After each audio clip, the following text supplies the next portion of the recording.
यजामहे सुगन्धिं पुष्टिवर्धनम् उर्वारुकम् हरी बोला सुखकर्ता दुःखहर्ता वार्ता विघ्नाची नुरवी पूर्वी प्रेम कृपा जयाची सर्वांगी सुंदर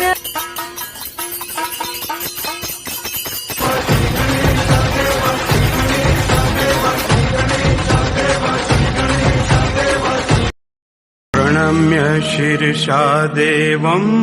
गौरीपुत्रं विनायकं भक्त्वा